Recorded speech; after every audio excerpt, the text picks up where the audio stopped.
नमस्कार दोस्तों, मैं एक्टर मनोज आर पांडे। कैसे हैं आप लोग।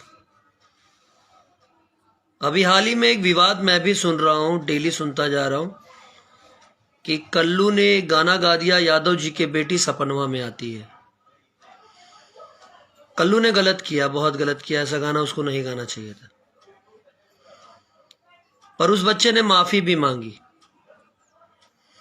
कि हाँ, मुझसे गलती हो गई, मैंने कोई म्यूजिक रिकॉर्डिंग नहीं कर रहा था, मैं मस्ती मस्ती में मेरे मुंह से ये बात निकल गई। पहली बात तो कल्लू, ऐसा आपको नहीं बोलना चाहिए था, अनजाने में ही सही, लेकिन कुछ गलत हम लोग नहीं खाते हैं तो आपको भी गलत, कोई गलत चीज आप भी नहीं खाओगे तो आपको भी गलत बात नहीं बोलनी चाहिए थी। बट फिर भी उस बच्चे ने माफी मांगी। ऐसा उसने पहली बार किया है। गाने में भले उसने अश्लीलता कहीं गा दी हो, पर ऐसा किसी के प्रति, किसी जात धर्म के प्रति स्पेशली कोई बड़ी बात उसने पहली बार बोली है। ये तो मैं भी देख रहा हूं। और उसने क्या कहा, यादव जी के बेटी सपनवा में आती है। बहुत दिन पहले एक वीडियो मेरा आया था जिसमें मैंने कहा था चाची के बाची सपनवा में आती है।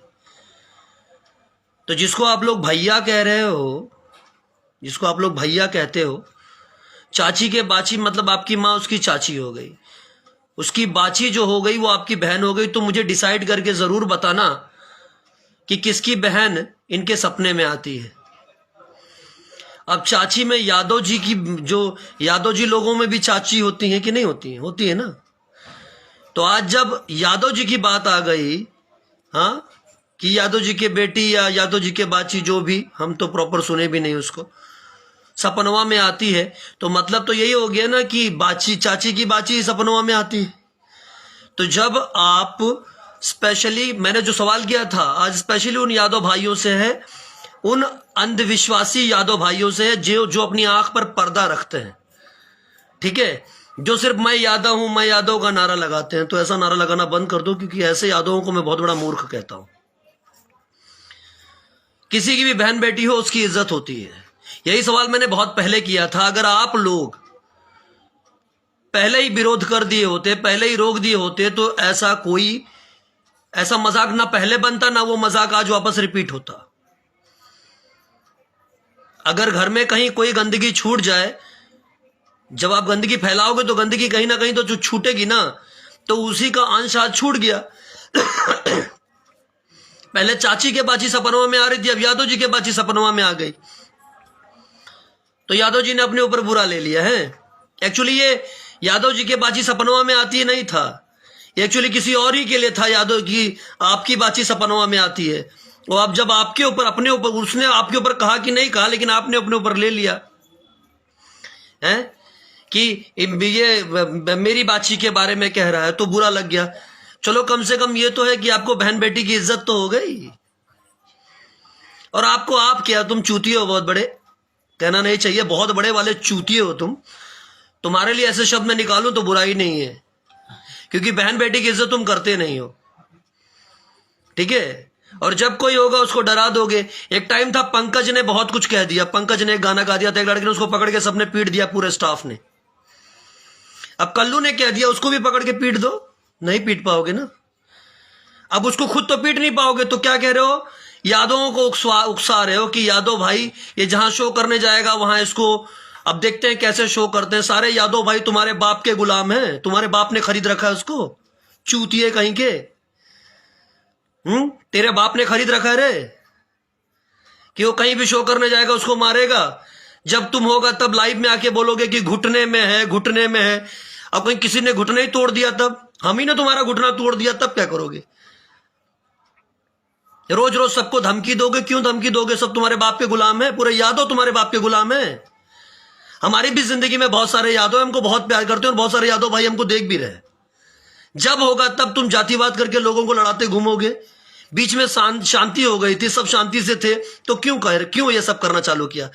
बेचारे मगहिया जवान वाले दोनों, गौतम और समर, आए दिन लोगों को कहते हैं कि गंदे गाने मत गाओ मत गाओ, फिर भी उनका तो आप लोगों ने मजाक बना लिया है कि हम कुछ गंदा गाएंगे तो वो बेचारे मुद्दा उठाएंगे, और उस मुद्दे के चलते हमारे गाने का टीआरपी उठ जाएगा, हमारा गाना बूम मार जाएगा, हमारे व्यूज बढ़ जाएंगे। तो सोचो कितने नीच हो तुम लोग। कोई ऐसा मुद्दा नहीं छोड़ते हैं मगहिया जवान वाले जो बेचारे ना रखें। तो क्या अब तुम्हारे दिमाग पे पर्दा चला गया था? पूरे यादव जी का ठेका तुम ही ले रखे हो, बाकी कोई नहीं है। हमको प्यार नहीं है यादव से, हम प्यार नहीं करते हैं यादव लोगों से। जहां हम रहते हैं वहां वो बताते हैं कितने यादव कितना प्यार करते हैं। जबरदस्ती लोगों को आपस में लड़ाना बंद करो। और वो शो में जाएगा तो उसका ये तोड़ देंगे, ये कर देंगे। देखते हैं कैसे शो करते हैं सब जगह, तुम्हारे बाप की पपौती है? मैं तो ज्यादा दूर रहता ही नहीं हूं तुमसे, तो आओ ना मेरा ही टांग तोड़ दो तुम, तब मैं जानू तुम्हारे अंदर बड़ा दम है। मैं बताता हूं तुमको। जबरदस्ती उस बच्चे को धमकी देने पे लगे हो, किसी बहाने कंट्रोवर्सी में आ जाऊं। वो जब छोटा सा था ना तभी से उसके गाने हिट होते थे। ठीक है, उसको उतनी समझ नहीं थी, छोटा था, कि क्या अच्छा बुरा है क्या नहीं है, तो लोग जो भी गाना गवाते थे वो गा देता था। मैं भी बोलता हूं, इतने दिन से मैं कल्लू को जानता हूं, छोटा सा है, बहुत मानता है, अच्छे से मान सम्मान देता है। ठीक है, उससे गलती हो गई, गलती किससे नहीं होती है। वो आकर माफी भी मांगा, उसने तुरंत माफी मांग लिया। तुम क्या करते हो, रोज गलती करते हो, रोज माफी आके रोने लगते हो, माफी मांगते हो।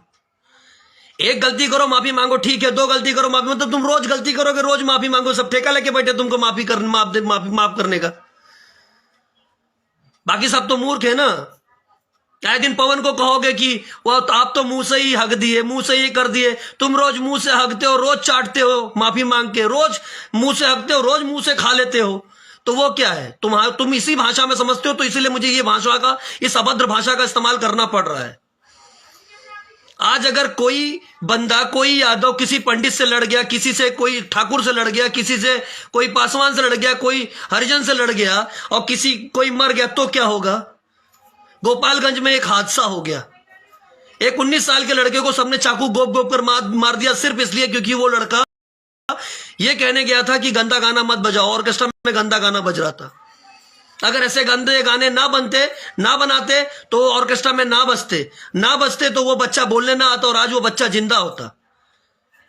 अगर ऐसे ही समाज में कोई किसी के घर का कोई सदस्य मर जाता तो उसका जिम्मेदार कौन है। ऐसे लोगों पर 302 का मुकदमा ठोक देना चाहिए, स्पेशली तुम जैसों पे 302 का मुकदमा ठोकना चाहिए। लाइव शो करते हो, कितनी गंदगी से वहां पर परफॉर्म करते हो। कभी ये सोचा तुम्हारी बहन बेटी भी उसको देखेगी है? शर्म, बुरा लगता है मुझे भी ये बोलने में किसी की बहन बेटी के बारे में। मैं भी बच्चों से बहुत प्यार करता हूं। अरे डूब मरो चुल्लू भर पानी में और लाइव में आके क्या कहते हो सबकी बहन है बेटी है, तब तुम्हारी बहन बेटी कहां जाती है बे, चूतिए कहीं के।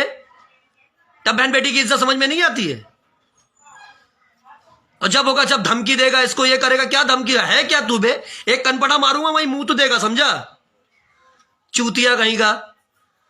धमकी देता है कि शो में जाएंगे, क्या उखाड़ लेगा तू शो में जाएगा तो वो तेरे बाप की इंडस्ट्री है। 4 चमचे जो मैनेजर पाल रखे और सब होशियारी करके क्या सोचते हो बे, जितने के जितने हो, क्या सोचते हो कि किसी बहाने मुद्दा लगाते रहो, उंगली होता रहेगा। कुछ ना कुछ हो, किसी दिन कोई पकड़ के कूच देगा तब समझ में आएगा तुमको। बीच में समर को लपेट दिए, 150 गुंडे लेकर आया मारने, मतलब कुछ नहीं रहेगा। जबरदस्ती प्रशासन के साथ मजाक, इसके साथ मजाक। बिहार पे अलग से उंगली क्या कर दोगे कि बिहार में दारू चालू है, ये चालू है। अगर अभी पढ़ना चालू हो गया ना, बौरा जाओगे, बता रहा हूं तुमको। अक्ल नहीं है, तुम सब पैदल हो, बहुत बड़े चू हो तुम लोग, चूतियों कहीं के।